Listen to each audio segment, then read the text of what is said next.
It goes by many names: the Crisis, the Dark Years, the Walking Plague, as well as the newer and more hip titles such as World War Z or Z War 1. I personally dislike the latter as it implies an inevitable Z War 2. But for me, it'll always be the zombie war.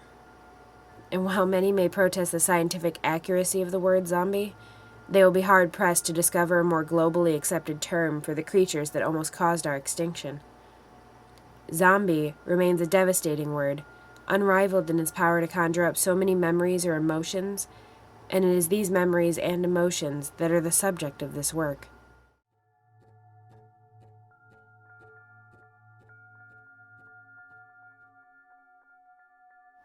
The record of the greatest conflict in human history owes its genesis to a much smaller, more personal conflict between me and the chairperson of the United Nations Post-War Commission report. My initial work for the Commission could be described as nothing short of a labor of love. My security access and my battery of translators, both human and electronic, all spoke to the respect and value my work was afforded on this project. So it came as quite a shock when I found almost half that work was deleted from the report's final edition. Too many opinions, too many feelings. It's not what this report is about. We need clear facts and figures, unclouded by the human factor. And that's what the official report was about. A collection of cold, hard data. An objective after-action report that would allow future generations to study the events of the apocalyptic decade. But isn't the human factor what connects us so deeply to our past? Will future generations care as much for casualty statistics as they would for personal, individual accounts from people that maybe aren't so different from themselves? By excluding the human factor, aren't we risking the kind of personal detachment from a history that may, heaven forbid, lead us one day to repeat it?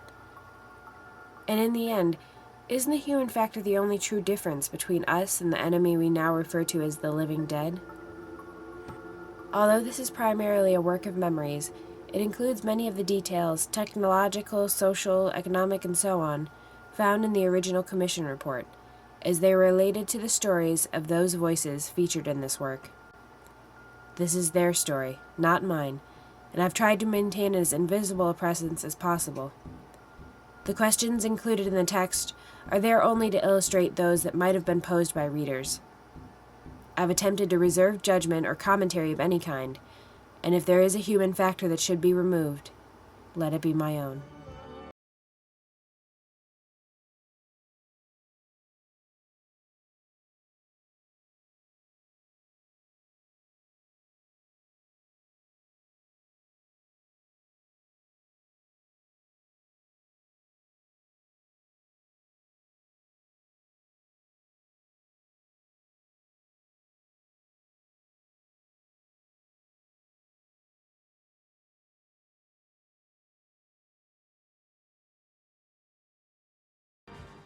Most people don't believe it until it really has happened. It's not stupidity or weakness. It's just human nature. I don't expect them to believe me. I don't claim to be any smarter or better person. I guess what it all comes down to is just the randomness of birth. I happened to be born into a group of people that lived in constant fear of extinction. It's part of our identity, part of our mindset. I guess it has taught us to live through the trial and error, horrors. It has taught us to be on our guard all the time. The first warning that I had from my friends and customers about this plague, it came from these people over in Taiwan. They were explaining about the new software decryption problem. Apparently, it was failing to decode what was in the emails from PRC sources, or at least the decoding was so poor that the text was completely unintelligible. I suspected that the problem may not be in the software itself, but the problem probably lied in the text messages. The Reds had a nasty habit of using too many computers from too many countries for too long. Before I suggested this theory to Taipei, I thought it would be a good idea to review the messages myself. I was surprised to find out that the characters themselves were perfectly decoded, but the messages that they translated into all had to have some sort of a viral outbreak. Something about eliminating the victim, then reanimating the corpse into some sort of a homicidal berserker. Of course, I didn't believe into it all at first. I did suspect a second layer of encryption, a code within a code. Pretty standard, huh? Something from the origins of human communication that we know of. I suspected that, reds didn't mean actual dead bodies. It had to be a new weapon system or ultra secret war. I just let the matter drop at first. Didn't think about it. But still, as one of your national heroes said, my spidey sense was tingling. Not long afterward, I was at a wedding reception of my daughter, and I happened to find myself talking with a professor of my son-in-law from Hebrew University. He was telling me stories about his cousin who was in South Africa, and the stories that he had heard from his cousin about golems. Golems, the legend had it that a rabbi breathing life into an inanimate statue. I didn't say anything at first, just listen. The man went on blathering about how these golems weren't made of clay or weren't docile or obedient. As soon as he mentioned reanimating human bodies, I asked the man for his number. It turns out he had been in Cape Town on the adrenaline tour, shark feeding or something.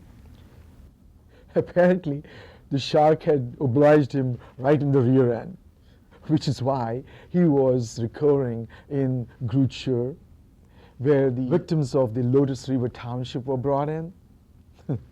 He hadn't witnessed any firsthand, but he had heard enough stories from the staff over there. I combined all those stories with the Chinese decrypted emails and presented all that to my superiors. And this is where I directly benefited from the unique circumstances of how precarious our security system is. Imagine a group of people staring at the wall, everyone congratulating one another for reading the words correctly.